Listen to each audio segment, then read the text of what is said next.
No son, I'm well connected in the street. Loyal to each other when it come to that beef. We get don't worry about it. Done, forever live.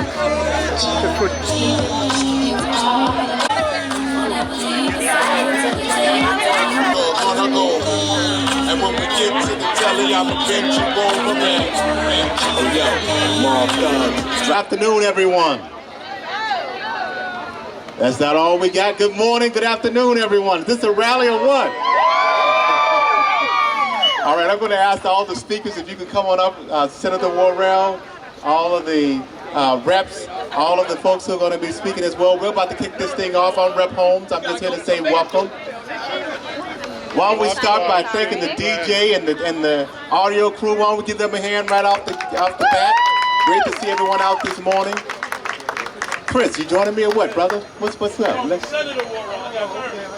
Oh, Senator Miranda, come on up. Can you come on stand with me? Come on up and stand with me. For those who don't know, I'm Russell Holmes. I have the honor of just representing parts of Mattapan, Dorchester, Hyde Park, Rosendale, and JP.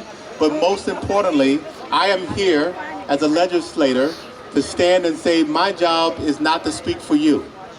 Anytime I talk to anyone on any of these issues, your voice is always stronger and better than mine.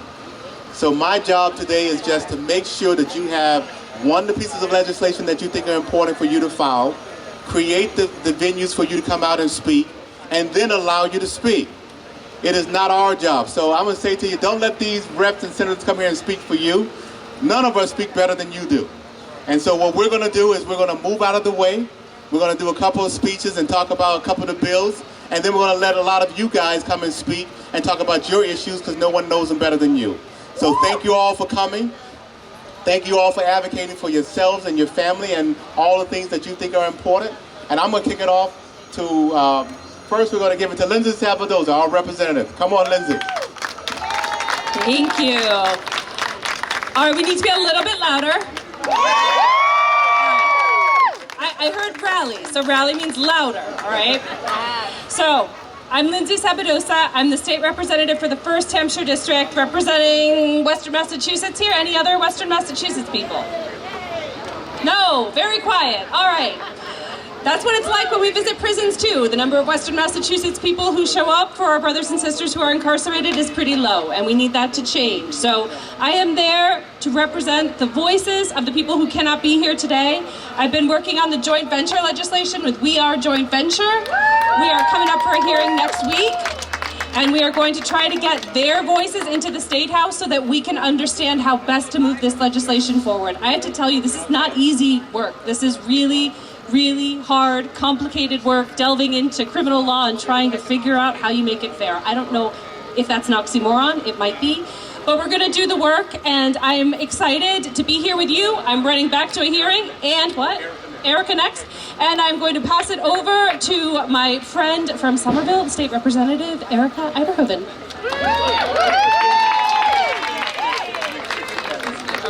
Thank you all so much. It's truly an honor to be here and to stand in community with you all. I just want to say, I wanted to say a few words about ending life without parole and how much is at stake here. And I just see all the beautiful posters of our brothers and sisters behind the wall.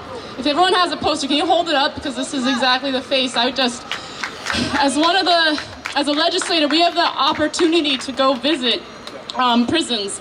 And so I've had the opportunity to meet with many of the people on these posters. And what's at stake right now is that our humanity is at stake, so long as we have life without parole. Yes. Our humanity is at stake because what it says is that by ending life without parole, no one is disposable. No one is disposable. No one who's been wrongfully convicted is disposable. No one who's serving a sentence because of joint venture is disposable. And I will say, if you have committed a crime, you're still not disposable. Everyone deserves a second chance. We're here to stand with our brothers and sisters and siblings behind the wall. And we believe and we see you. That's all I want to leave with you all, is that we see you and we're here for the fight. It's going to be a long one. We have a lot to build, as my colleague just said. But really, it's truly an honor to be here with you all. I'm going to pass it over to my brother, Chris. Thank you. Good afternoon, everyone. Oh, we can do better than that. Good afternoon, everyone. There it goes. My name is Christopher Worrell. I am the state representative of the 5th Suffolk District, which represents Dorchester and Roxbury. But I represent and do what I do because of the families who have lost fathers without life without parole. I represent the people who were teens, were sentenced without life without parole. I represent the African American Coalition, the Norfolk Fathers Group, the Harriet Tubman Project, all organizations in prison advocating for equality and justice for black men in society and the prison system. These hardworking men are innovative, reform men, and they deserve a chance to speak in front of a parole board.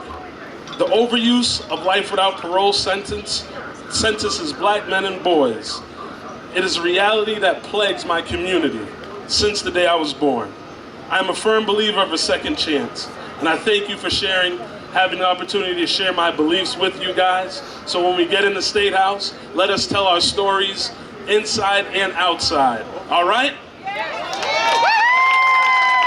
And I have the true honor of, my predecessor of this seat. She is now the state representative of the 2nd Suffolk. That's what I said. I said state senator. I know who she is.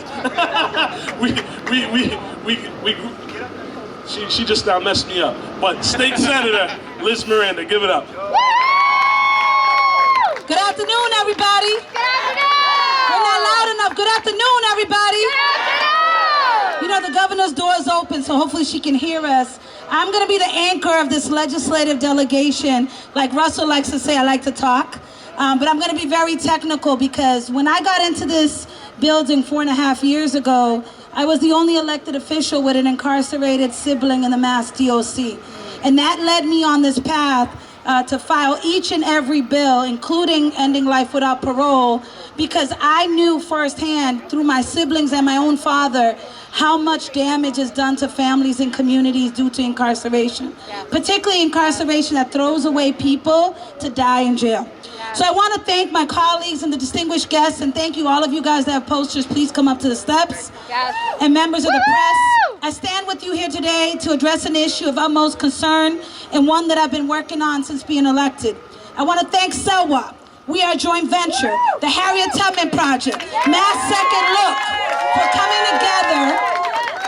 for coming together across the Commonwealth for today. As we congregate for this special and informative occasion, we must acknowledge that our justice system is in need of much repair in the Commonwealth of Massachusetts.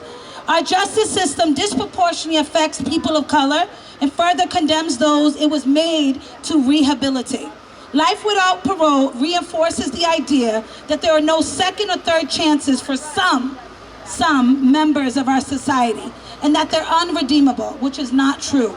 There are several bills introduced this session, filed by many of the colleagues that you've heard about from today, that if adopted would work towards creating a better justice system.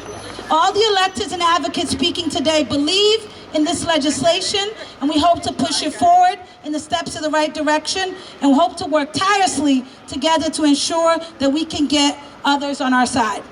The Act to Reduce Mass Incarceration, I'm not going to tell you about that bill, but essentially would give a parole review hearing after serving 25 years. That's incredibly important for justice. More than 1 out of every 6 incarcerated people in Massachusetts state prisons is serving life without parole. 1 in 6 in our small state.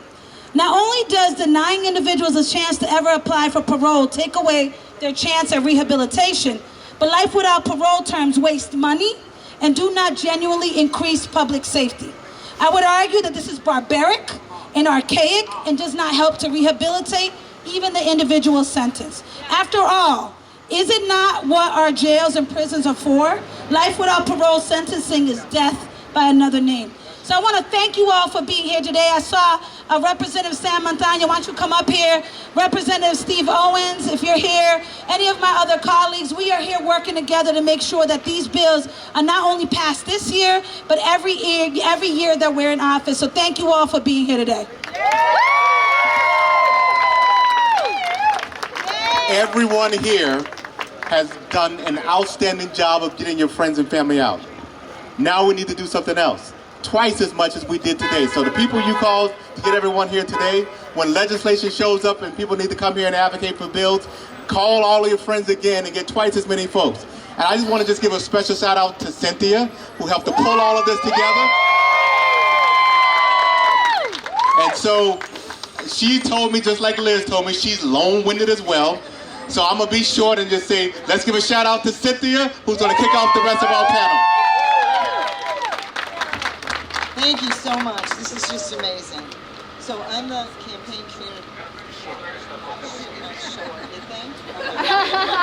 So I'm the community organizer for SELWA, and I'm also a formerly incarcerated woman. So I can attest firsthand what it's like to see the lifers, because my sisters were lifers. So if you all look to each other and you look at your beautiful eyes, the colors, those start to die down when you're a lifer in prison. And I think it was David Baxter I actually heard on an interview with Pastor Hobbs radio, and he said, it's the fence around a prison, that's a graveyard. So I'm going to quote him. It's death by prison. Yes. We need to give people another chance. I also want to shout out to all the families, SELWA, Mass Second Look Act, all my esteemed panels that took time out here. And I want to give a big shout out to all the institutions and the men and women incarcerated. But MCI Norfolk and Joint Venture were instrumental in Harriet Tubman project in working with me. I want to give a shout out to all the Joint Venture Coalition at MCI Norfolk, and to recognize Mr. Julian Green, who is president and founder of We Are Joint Venture. Please give Julian a hand. Thank you. And as Senator Miranda just stated, next Tuesday, you want to make a difference? Show up Tuesday at 1 o'clock. Sign up to testify. We Are Joint Venture, Mass Second Look At. We need your support in that State House. You can do it oral, you can do it visual, you can reach out to SELWA. We Are Joint Venture to get information. But we need your help. This is how we get things done. And I'm sure you all notice on your tombstone, right? It has your birth date, and then it has your end date. What's that line in between? That's everything you have done. Let that line mean a second chance for those people behind the wall. Yes. Let them do it. Yes. Please, support us. Stay here, contact us. Look at how many people. This is what we need. This is how we get it done. And my heart goes out to all of you and all the men and women. So I am going to turn this over right now, because I don't want to be too long-winded, and I appreciate you. I'm going to turn this on to Alexandra Bailey, who's from the Sentencing Project. Please give her a hand. Good afternoon. Can everybody hear me? Yes, good afternoon. All right, well, the first thing that we're going to need to do is make sure that they hear us. So can I just hear it one more time for everybody who wants Second Look into NLWAP? Good afternoon. My name is Alexandra Bailey. I'm the senior campaign strategist at the Sentencing Project. And a couple of years ago, my good friends at SELWAP invited us to join this movement. And I am so pleased and proud to be here today amongst all of you. My loved one is not serving their life sentence in Massachusetts. They're serving their life sentence in Louisiana. And although I'm fighting in that state as well, I know what it is to feel like there's no hope. There's no chance, that the people who exist in these buildings of power are not interested in helping you. Talk about it. When I became an elected official in DC, I said to people, you want to talk about second chances? Did you give all of your communities a first chance? Yes. So unless you can put your hand on your heart as an elected and say, everybody had a chance at education and housing and mental health and the supports that they needed, we're not giving this state a second chance. We're giving a lot of people in this community a first chance. Say it. Say it. Woo-hoo! Now let me be very, very clear. Our system is racist. Our system is sexist. Yes. Yes. Our system is transphobic and homophobic. Yes. We know who makes up these prisons. That's right. There's a reason that many people don't want to do these bills. It's because they don't want to reckon with their state's history. I've said to my fellow elected officials, we didn't break it, but it is our job to fix it. I am so incredibly pleased to be amongst legislators who are willing to step up to the mark to fix it, who will not turn a blind eye, who are not going to turn away from their communities, who are not going to turn away from the wrongs perpetrated by their state. Ain't nothing wrong with being wrong unless you're not willing to right your wrong. Correct. So this legislative session, I feel that this legislature has two choices: right their wrongs, or we need to find someone else to represent us. And the last thing that I will say is that the person who trained me in organizing said something that I will never forget. Organized people can always be organized systems. The people are organizing. They work for you, not the other way around. The power is in our hands. This is your state. And the Sentencing Project is so incredibly proud to be standing with you shoulder to shoulder. Visiting us at thesentencingproject.org. You can send me an email if you need anything. Reach out to my friends at CELWAP, at Joint Venture. You will be able to find me there as well. Ending life without parole. Passing second look. Let's get it done. This is our year.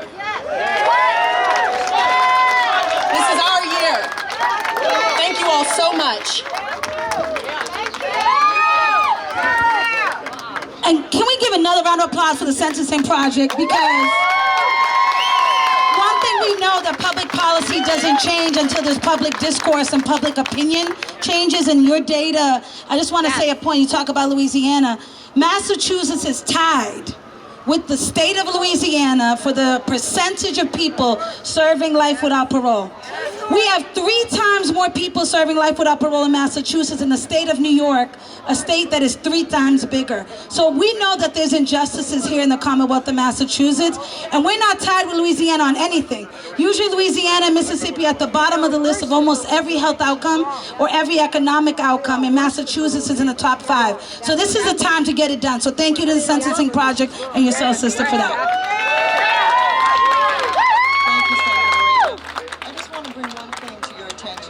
Purple poster boards? Yes. It's for Emerson College. We do change. They're all Yes, going they for do. their bachelor's degree. That's right. That's right. We have a red and a purple one there. BU Emerson. We do change. Yes. We do change. Yes, we do. And I would like to now introduce Pastor Hobbs, who is a wonderful, wonderful man. My honor. Pastor Hobbs. Good afternoon, family. Put your hands together. Could you just put your hands together and thank God for the victory? Amen. In spite of what it looks like, in spite of what it feels like, we know that the power is in the people. And so I'm honored to stand here today to represent Joint Venture, Valentino Fauci from Joint Venture. I was speaking with Cynthia and simply wanted to amplify the fact that this joint venture, we need to educate people that people are serving life for things that they've not even done. Right. And all we're asking for is people to be accountable for what they've done. And so it's imperative that you support this pieces of legislation that will remove people that are disproportionately impacted, black and brown and poor people, that use this piece of legislation to be able to have them serve time. So he wanted me to amplify, make sure that you know this is the bottom line, is that people are serving time for, they're serving life sentences without parole for things that they did not even do. So it's imperative that you understand and hear the voice of the people behind the wall that we're simply amplifying to be able to push these pieces of legislation forward. God bless you. Thank you.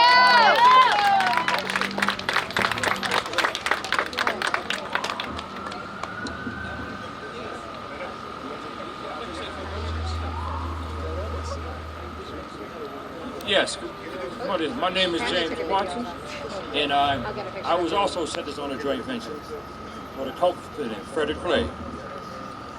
And we both did serious time. He did 38 years, I did 41 years. But they wanted to give me the death penalty as a joint venture. Yes. But here I am still today. Amen. Joint venture is wrong. Yeah. It doesn't support anything. All it does is destroy families, Yes. generations, and especially when you're innocent. And I'm just so happy to see everybody out here, and I don't feel alone anymore. Yes. Yes. Can you say it with me? Wounded.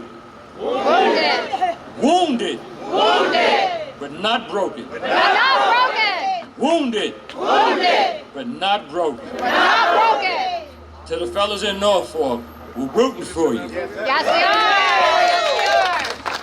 Well, as you guys know, I have a special affinity to the AACC and the fellas in Norfolk, and a special affinity because I tell them all the time how much I love them, Fuquan especially. And I know I said to you, nobody speaks for you better than you, but I'm gonna give a voice to someone who's gonna help speak for Fuquan. Jackie. Yay, Jackie! Thank you everyone for coming out.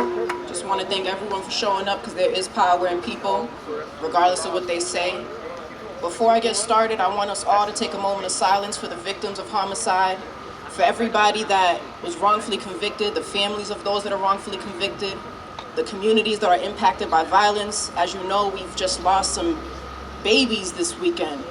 Shootings in Dorchester. I'm a mother, and I don't want to have to worry about my daughter getting shot stepping outside her doorstep. That's right. So before I get started, I want us all to just take a moment of silence for everyone that has been impacted by violence in the community.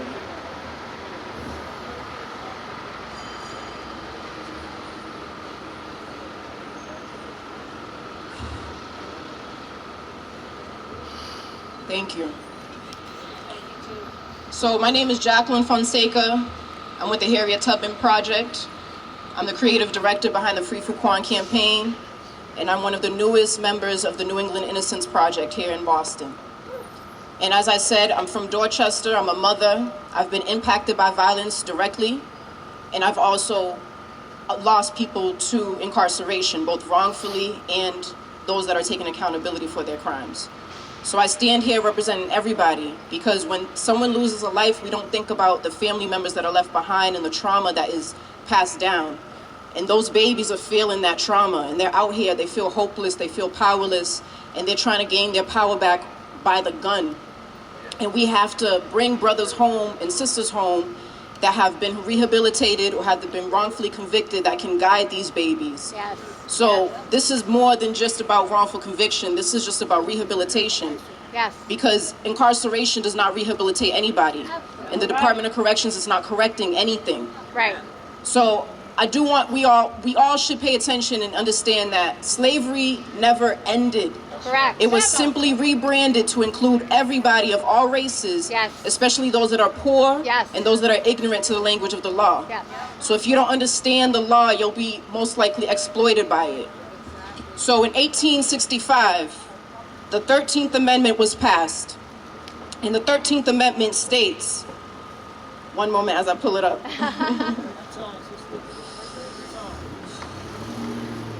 1865, Congress passed a new 13th Amendment which stated, neither slavery nor involuntary servitude, except as a punishment for crime, whereof the party shall have been duly convicted, shall exist within the United States, or any place subject to their jurisdiction. It clearly says in the 13th Amendment that slavery still exists if you commit a crime. Yes. So they immediately exploited that loophole by engineering crimes in our community. Yes. As our sister from the Census Project mentioned, we are dealing with structural racism. So there are things in place that are failing our communities the first time before they fail themselves and fall into the trap. It's called a trap for a reason. Yes. And those that fall victim to it, our children suffer, our families suffer, and a lot of people never come home from mistakes that they've made. So I just want us to keep that in mind, except slavery, can we all agree, is inhumane? Yes. So slavery does not address a public safety issue, and it never did. So why is slavery legal for those that commit crime? Should we not be looking at mental health? Right. It is a public health issue when children are picking up guns to kill each other. There's mental health issues that are not being addressed in our communities. So how do we address it with slavery? Why don't we address it rehabilitation? with mental health services? Why can children have access to guns and drugs quicker than they do to education or mental health services? It's all by design. So we have to look at the way that things have been structured for us to fail, and we have to look at those that are victims, not just the ones that are, that are getting shot and their family members that are having to deal with burying their children, but the communities that are impacted, they're victims. The families of those that committed the crime are victims. Yes. And when mental health is not being addressed, it continues and it continues. When you go to the doctor, you look at what the issue is so you can treat it. You don't look at the treatment and just keep it pushing. So we have to look at what's causing crime in our community and treat that. As a mother, my daughter doesn't have a community center to go to. The community center I grew up at doesn't have any services for her. So what are the kids doing when they're idle and their parents are working 2-3 jobs to afford a $3,000 one-bedroom apartment? Yes. We're dealing with structural racism, and it starts with marginalization and different forms of oppression that we feel are isolated and not impacted. Housing in Boston should be affordable. Yes. People are coming here from all over the world to get an education. So why can't we get from our tax dollars affordable housing? That'll start to correct the issue.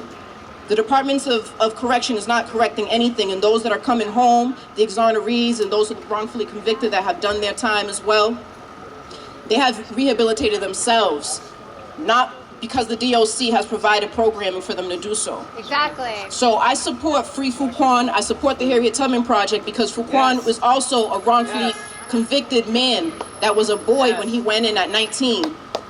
And who's advocating for him? He's advocating for himself. And not only is he advocating for himself, he's advocating for our friends and family that are in there with him. So Fuquan created the Harriet Tubman Project. Similar to Harriet, he's not waiting for anybody to come save him. He's going to save himself and bring others with him. So if Fuquan has the audacity to do that in their custody without fear of retaliation, what is our excuse? So I want to share a recording from Fuquan, since he unfortunately could not be here today. And then I just want to close out with some remarks. That you will meet. A young black king kidnapped from the very streets manufactured to breed those who will one day fill jail beds and occupy prison yards.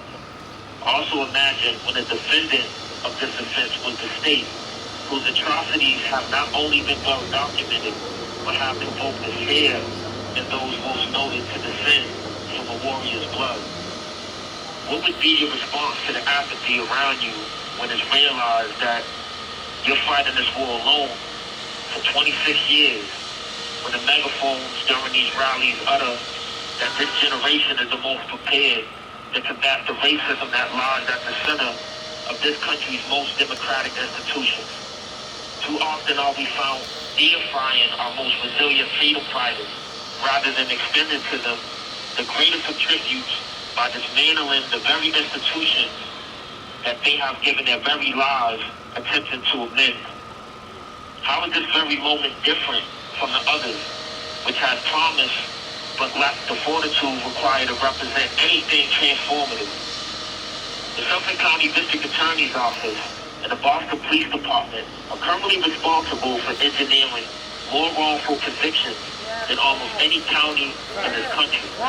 This is why we are demanding for either the Attorney General or the DOJ to investigate if pattern and practices which have shown to foster discriminatory outcomes for its black and brown residents.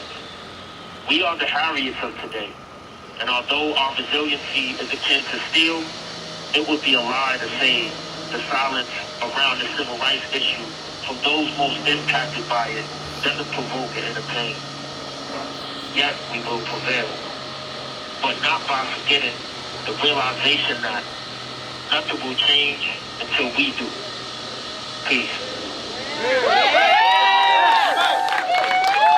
Thank you, Fuquan. Free Fuquan.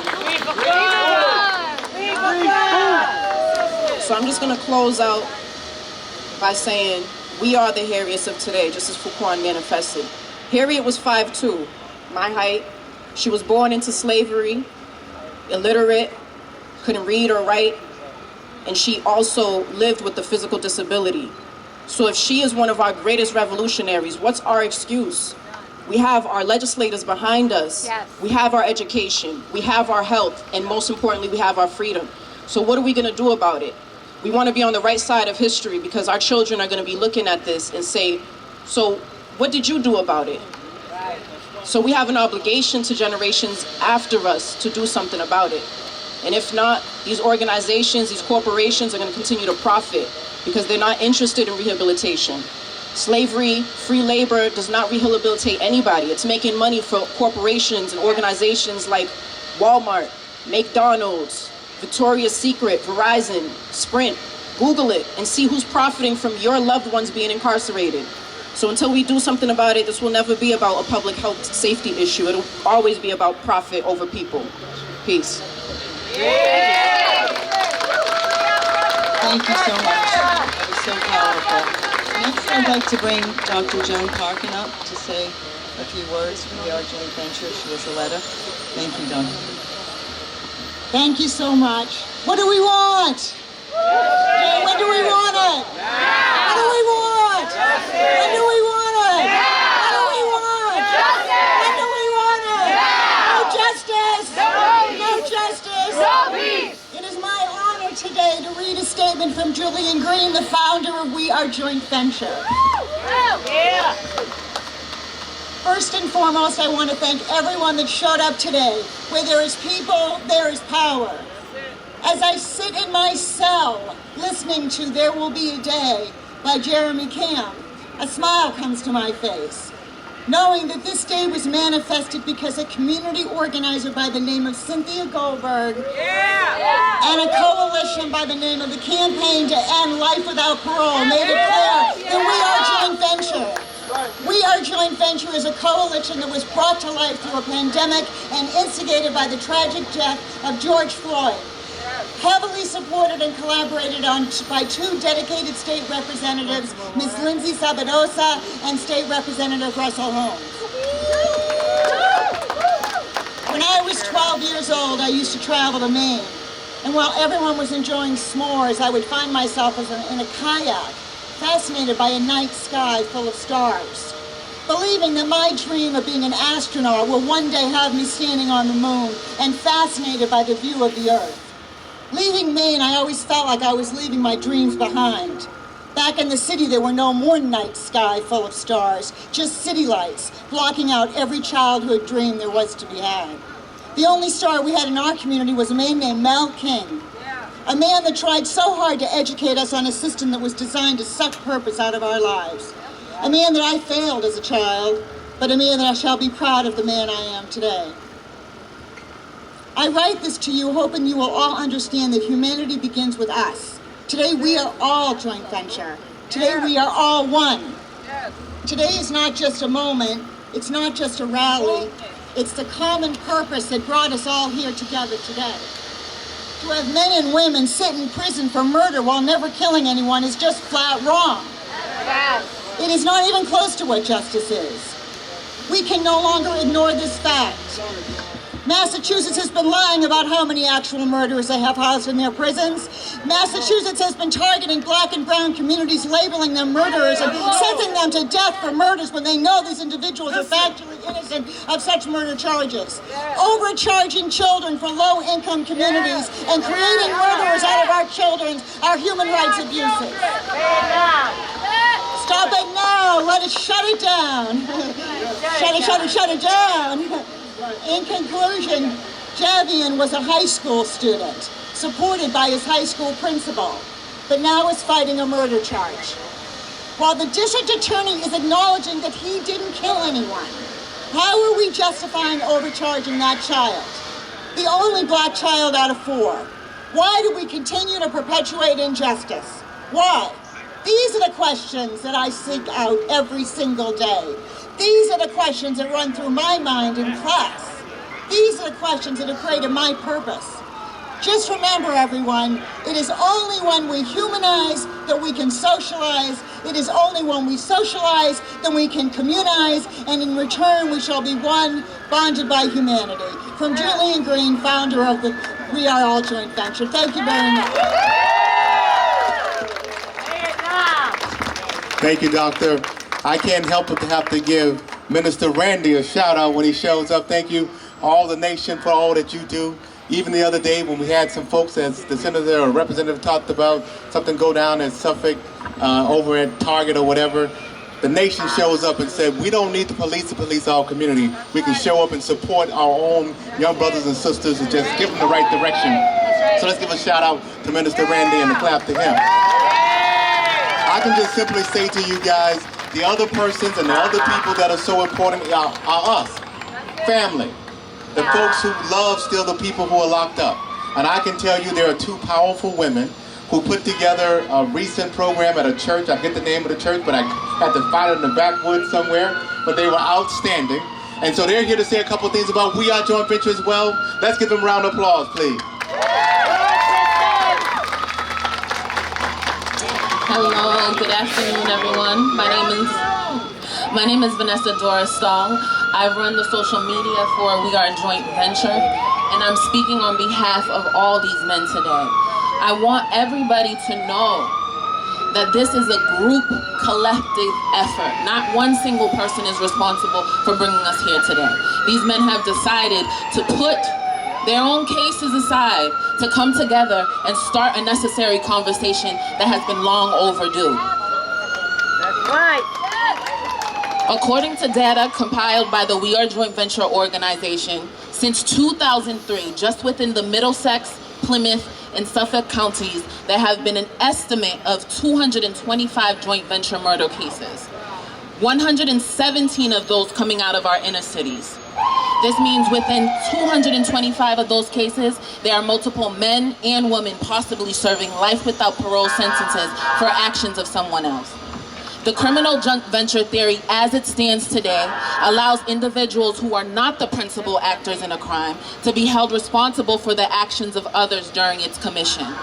This means that someone who did not pull the trigger, did not cause the harm, or did not intend to commit murder could face a life sentence behind bars. Right. Is this the kind of justice we want to see prevail in our society? No! Especially when the DAs and the prosecutors are aware that these individuals did not commit these murders. Right. Yet, this is the harsh reality for far too many individuals who find themselves caught in the web of the current criminal legal system under the joint venture theory. Our organization is not here to advocate for a world without consequences. Neither do we by any means want to be insensitive to the lives of the victims that were lost that have brought us all here today. We understand that individuals who engage in criminal activity should be held accountable for their actions. However, we must differentiate between those who actively participate in a crime and those who are merely present or secondarily involved. Think about your own life for a moment. Imagine being in the wrong place at the wrong time, associating with the wrong people, and finding yourself ensnared in a crime that you never intended to commit. This could easily be any one of us, given the intricate nuances of the criminal joint venture theory. All of us here today have the power to change the system. I urge each and every one of you to reach out to your state representatives to let them know that you stand in favor of the passing of Bill H45 and need their support. This bill distinguishes between those who are truly capable and those who are not, while still holding an individual accountable.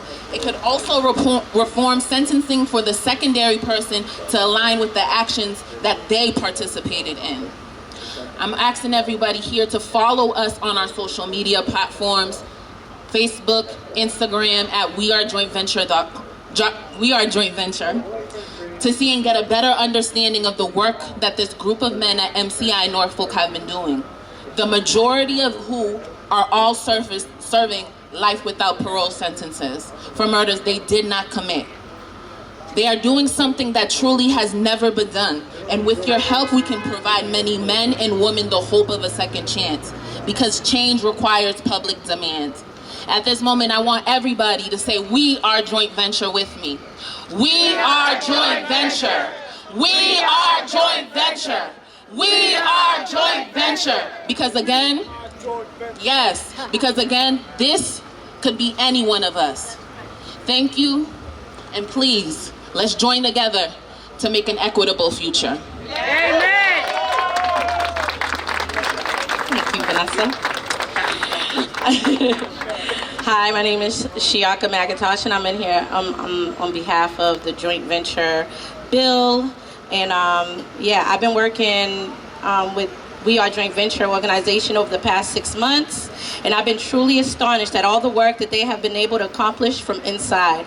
We must remember that these are men serving life without parole sentences for murders that they did not commit, who have been working tirelessly to get the education needed out to the people so that they can understand what's really happening within our criminal justice system and just how our tax dollars are being used. When I learned about the joint venture theory, I really couldn't comprehend how a theory that isn't even a law could be used in such a manner. I myself know what it's like to experience the loss of a loved one due to the negligent actions of someone else. However, even I can agree that it is wrong to hold someone else accountable for the heinous acts of someone else. We are all here today due to a group of men who decided not to just think about themselves, their own personal cases, but come together to finally create the necessary dialogue needed on a conversation that just has never been had before. When it comes to the joint venture theory, in order to stop others from falling victim to it. I know some of you think that our voices and votes don't matter. But when you think about it, every state elected official that is in a position of power is due to us, so we understand we need to support legislation like this. What will actually create change. This will actually create change that will benefit our community in a way that will stop the continual systematic trauma we see on a daily basis. Be voices for the silence, because where there are people, there is power. Stop waiting for the change to happen, and let's become the change that is needed. So, yeah, thank you. And thank you for acting as a vessel for the men behind the wall, along with me and all the black women that's coming together to be the powerful force besides the men behind the wall. So thank you guys. Thank you. And Vocado, I would like to introduce, where's he at? Oh. He is an author. He is someone who is formerly incarcerated, facing a life sentence, and his case was overturned, and now he's in the community, and he's doing a lot of things positive with his life. Yeah! How you doing? As she spoke, I was doing life without parole, did 12 years. Speak it I up! recall when the judge told me, your life is done, you know what I mean? Forever, you're gonna be, a bad mark on history. And I told him, no, I'll be back. Yeah. And now I'm like one of the biggest, promoters and mentors in the city, man. And I'm giving back, you know what I mean? Amen. But the thing about that is, I learned my talents from Norfolk. I learned my talents from being all around a lot of lifers that y'all gave up on.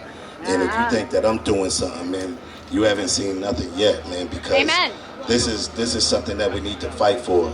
I speak for like Lou, old man Lou, and this is my cellie. He had more time than I had alive. These are people who have been rehabilitated. These are people that if you give them the tools, they're gonna rehabilitate themselves. They're gonna make sure that they come out a better person and do right for society, So at joint venture, a lot of people had like one person get murdered, and then you have 6 co-defendants. Yeah. Right. Yes. And these people, man, are the people that wouldn't pick up a gun, that just came along for the ride. The people that are innocent in a thing, and they fought the trial, and they end up doing more time than the murderers. Right. So this is something that we need to make a change on. It's something that we need to come together to fight, because there's a lot of people that's doing injustice in there, and that we need to, get them back home. Say it loud. Thank you. All right, folks, we know we're at 1 o'clock. We wanted to start on time and end on time, but what did I tell you? No one speaks better than the folks who have lived this issue. Yes. So we have a couple of folks who are going to speak, and then we're going to wrap up. I know we're a few minutes over time, but we're going to begin with Pedro is going to begin. Yeah. Hello, everybody. I am here on behalf of the Harriet Tubman Project from Norfolk. I participated in that program, and I did 33 years for a crime I did not commit. Say it now. 33 years for a crime I did not commit. Right. They let me out on the stay of execution and sent me back afterwards. Right. For 2 more years to go out on parole. It's a disgrace and they don't care. It could happen to any one of you. This is why we need each and every one of you. Right. The people in prison, we are not your enemies. We are the solution to all the problems that's going on here. Right.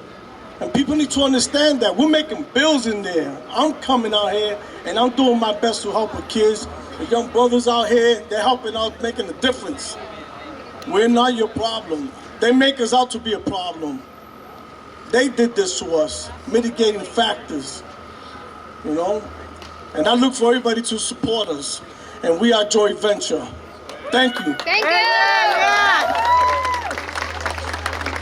That is good. Hello everybody, my name is Ronnie Elliott and I am Joint Venture. I was arrested at 17 years old and I went to prison. I was a joint venturer and I did 26 years, 9 months and 5 days in prison. The crazy part was my co-defendant went home with less than 20-something years. Right. But that's okay.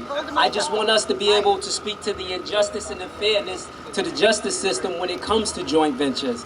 It's not about a get-out-of-jail-free card, and I'm all with accountability. Right. However, I don't believe that if you were there and you didn't know what the other person intended to do, that you should serve the rest of your life in prison for that. Right. Also, 20 years is a suitable amount of time for anyone doing a joint venture crime. For anyone, period. I don't, at any point in any time in my life, believe that individuals should just walk away if a life is lost. Because I believe that we do have to make reparations in some sort of way. So 20 years is about enough. But forever putting individuals as far as juveniles in prison, right, that's not fair. For anyone. And under that guideline, it will be up to the courts to hold those accountable for those crimes.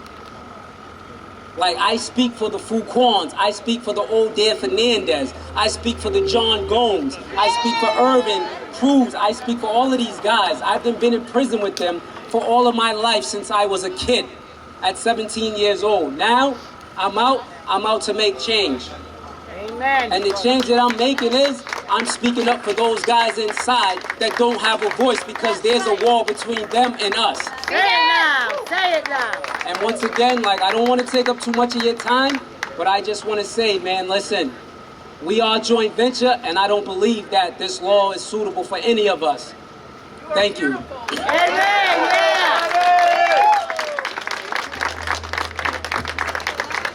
Come back. First, I want to say that I am also joint venture in all of the other organizations behind the wall, which begin with the AAC, the Spanish Uniteds, and all the Asian Heritage Coalition. All these communities working together in tandem to try to bring about a natural result to their ongoing harm, which also impacts the community. I want y'all first to really understand what people are really talking about. I want you to truly understand by this example. If I and you take a car ride and I park at this corner and go into this store and rob somebody and shoot somebody and you're in the car, you don't know what I did. Right. And I come out running, get in the car and speed off, you are now joint venture. Right. You are being charged with what I just did, having no knowledge. Right. Not fair. How is that justice? Not fair. Not justice. No justice. Let me also explain, and you can go back and historically look this up. Whenever life bids was considered, we adopt our laws from Britain and England, and their laws say only until you are rehabilitated. Yes. This is why we are supposed to have commutation and all those things on the book that's supposed to work towards those ends if you demonstrate at any time. Yes. But we don't use those. Right. And what we did is exact said, we're going to not just sentence you for all your life, but we're going to sentence you to death. So I want you to understand, the law is supposed to work to rehabilitate. Yes. And once you rehabilitate, you're supposed to then be given an opportunity to demonstrate that rehabilitation. Yes. I want you to see as a perfect example today that all these men are behind the wall without no assurances of what's going to happen, yet they're demonstrating. They're demonstrating under the worst scenario. Yes. That they are men first and foremost. And they have objectives in our community, and they have investment in our community, and they have a voice that refused not to be heard. And so I want to close out by saying, showing up here is the first step, but it means nothing if we don't come out and turn out and start using our voices to actually force people to do something. Yes. We have to turn this into an action. That's right. Yes. Not a feel-good moment. Right. Yes. You see these signs being held up? These are real live individuals who are dying. My son. Who are dying. Loved ones. And I can't impress that no more. So please, contact your legislators. Yes. Contact everyone that needs to contact their legislators. I don't care what community you come from. And let your voice be heard. That you want these bills to be heard. Yes. Thank you. Thank you. So we're going to all be on here on Tuesday for the hearing. Amen. Is that yes? Yes. Everybody's going to be here Tuesday for the hearing. Yes? What time are you going to show up? 1 o'clock. All right, 1 o'clock. 12 o'clock. Show up, that's right. Be on time. Eric. Is Eric Freeman still here? Eric, he's going to close us out with a song. Is Eric still here? Where's Eric? All right, come on. But I want to, before we close out in the prayer, with a song, Minister Brandy, I know you're not on the schedule, but can you close us out in the prayer? Yes, sir. And then that prayer leads us into a song. And then we'll see everyone next Tuesday at 12 o'clock. All right? We want action, not just a feel-good moment. Minister Randy. All right, thank you very much, Rep. So before I close out with the prayer, I just want to say that I am in solidarity with the work that is being done here. I'm Minister Randy Muhammad of Muhammad Mosque number 11. I served as a chaplain for the better part of 27 years of my life. I had the privilege of going into pretty much every prison in the state. And so I just want everyone to know that we have to continue this fight to bring our brothers home, because we know that the criminal justice system has been designed, particularly and primarily, to herald young black men and women now into prisons, where the prison industrial complex today has taken over what the slave plantations were built for in the first place. Say it. And so many of in our community, our people are under this toxic culture that is being promoted among us, that is a self-destructive culture, that is really being promoted by record companies that are owned by executives that are outside of our community, that make it okay to promote killing each other. It makes it okay to be a gangster and a thug. It makes it okay to be a drug dealer. If you can buy music right now that's glorifying drug dealing, that's glorifying being a gangster, a killer, and this stuff is being promoted to young people who are not being educated properly in the school system in the first place, who have no real base in a knowledge of their historical greatness. And so we are being herded into this culture and then herded into mass incarceration. We know that the war on drugs was really a war on blacks, to herald young black and brown men and women into the criminal justice system. So we have to look at the whole system. And so ending life without the possibility of parole and ending the joint venture, those are two easy things that we can do to mitigate the injustices that exist right now. I've had the privilege of walking in all of these prisons. And there are a lot of great men that are now behind walls that have been sentenced to live their whole life out in prison. And many of them have not committed the crime that they're serving the time for. So let's get together, let's back this, let's support this. Thank you all for coming, and let us close out with a prayer.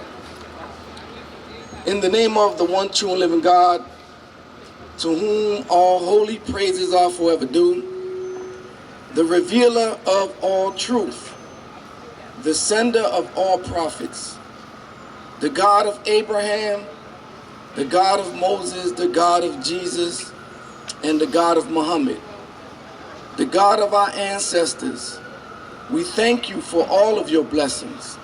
We beseech your aid, and we ask for your mercy. For we believe in thee and we trust in thee for all that we need. We are striving to be helpers in your cause in alignment with all of your prophets and apostles. We pray that you please grant to us success. Grant us success in overturning these unjust laws that are ill-impacting our community. We thank you for everyone that showed up this morning and this afternoon, and we pray for safe travels for everyone that is here, that they may return safely back to their abode, and let this day and this action be impactful, that we may make a difference in the cause that we're here. And we ask you this in the name of all of your prophets, from Abraham to Muhammad. Let us all say, amen. Amen.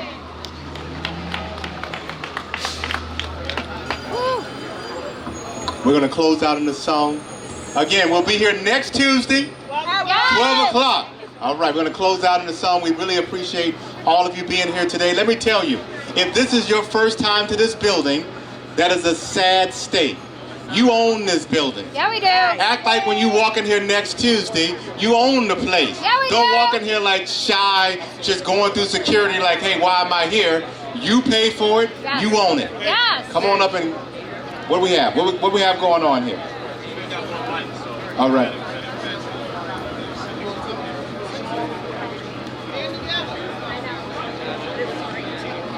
Real quick, I want to thank everybody for coming out today.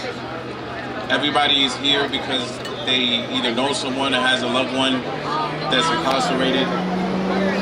The Mass Second Look Act on Facebook is more than just a Facebook page. It's a place where all of these individuals can tell their stories and use their voices. Sometimes we don't find our voices until we get locked up, you know what I mean?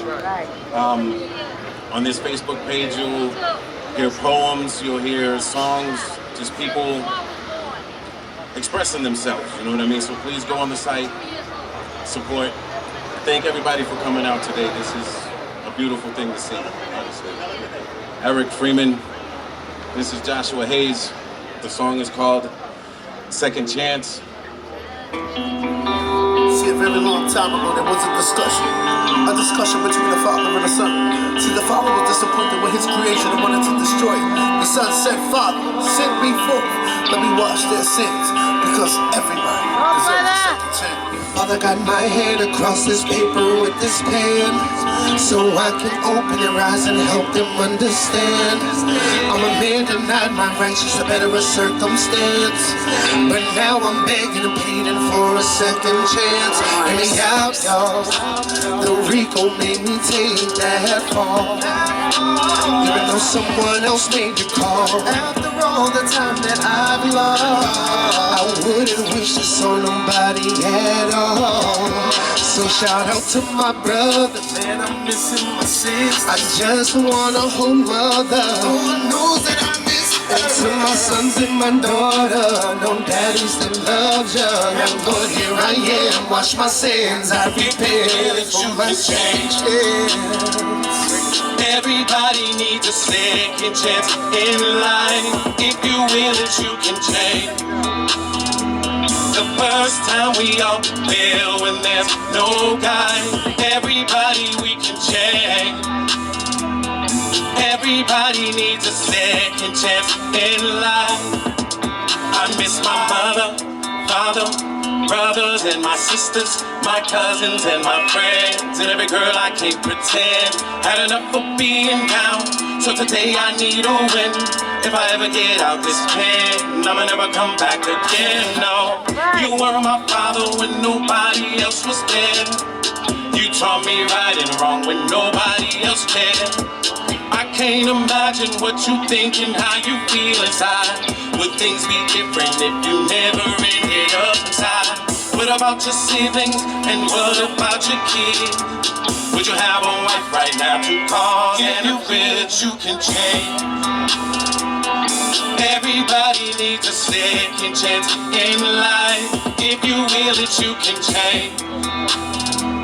The first time we all feel when there's no guide. Everybody we can change. The Lord died for each and one of our sins. To say I can't get out this pit. My name is James Remains. In heaven, I'm asking for a second chance.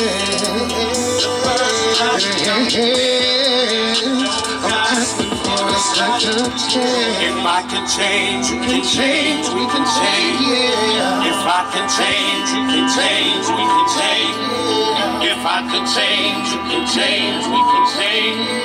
If I could change, you can change, we can change, yeah.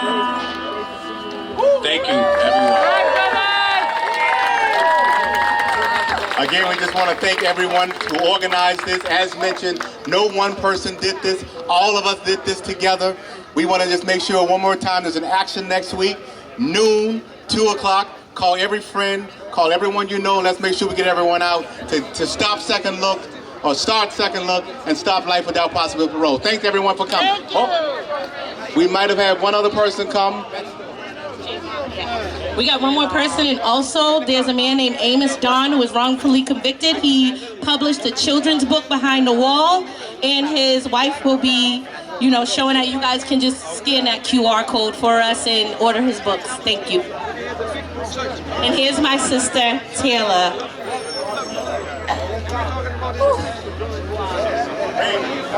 I did. Give me a minute. Catching my breath. Hi everybody, how are you guys doing? Good. Good. Can you hear me now? Yes. Okay, great. Still can't breathe. Okay. My name is Taylor, and I am Javon Harris's mother. I am a mom of 4. Javon is my oldest. Javon is actually going to be 20 years old in 2 weeks. And I know we said we had ended, but we have one more speaker, and as I said, no one's going to advocate better than them. So let us please be respectful. Can we please be respectful down there? That would be great. She's going to wrap it up, and then we'll be done. Thank you. I moved from Dorchester, and I moved my children to Quincy because I thought that I was taking them to a better environment, into a better community, but I didn't. And on February 16, 2022, my son was in the wrong place at the wrong time. And he's not accused of doing anything wrong except being at the wrong place at the wrong time. The people around him are accused. And out of 6 people being involved, my son is the only one that's been incarcerated since that date. They mailed a warrant to my house, and I took my son in thinking that I was doing the right thing and we were gonna just clear this up, but they haven't returned him. Out of the 6 kids involved, 4 of them are white kids. And I seen them at Wendy's yesterday enjoying the time of their lives. I say this to say that I had a conversation with a friend the other day, and he just recently bought a house. In the backyard of his house, there's a lake, and he wants to do some remodeling.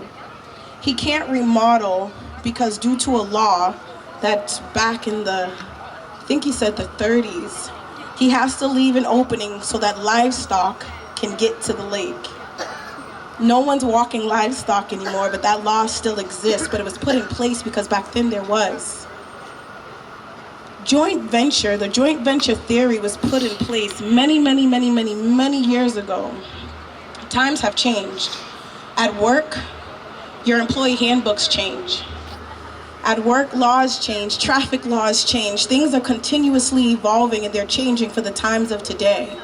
Joint venture was put in place back in slavery, but it just shows us more that this is modern day slavery. My son is still a baby, and my job is to protect him, and I can't from where I stand. And when it first happened, I thought I could put that S on my chest and I could be superwoman for him. And then I realized shortly after that I can't do this by myself. And I really need the community to come together. Because if not, I could lose my son for the rest of my natural life for something he didn't do. I still had my son's location. He still had a curfew. He still can't have girls in his room. I was very on top of him, and I still lost him.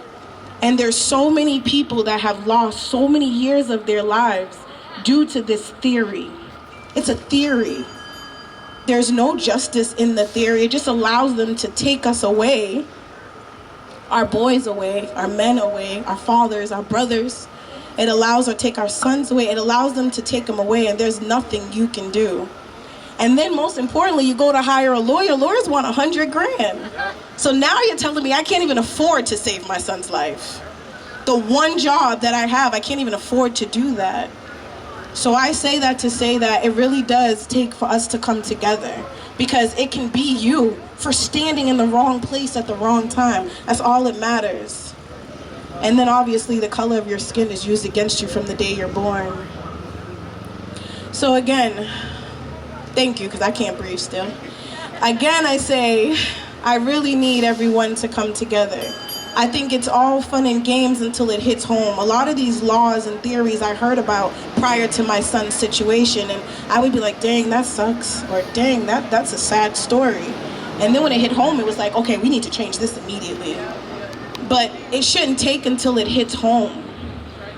It can be done now so that it does happen. It doesn't happen to your neighbor, your brother, your nephew, your friends, your sons. So again, if we could all come together, and you could tell your friends and tell your cousins and your sisters and your parents, because really everyone's voice comes together to be so loud. You have no idea how important your voice is. You really can make a difference. It's really not that hard, but you really could save someone's life with just your voice. All right, we're going to ask the DJ, can you play on the background as we wrap up that song? What an amazing song. Let's give them a shout out again. Thanks so much. I think they have it on the background, and we look forward to seeing everyone on Tuesday. Thanks so much for coming out, everyone. A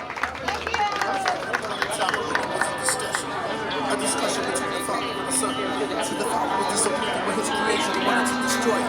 The Son said, Father, send me forth. Let me wash their sins, because everyone deserves a second chance. Father, got my hand across this paper with this pen.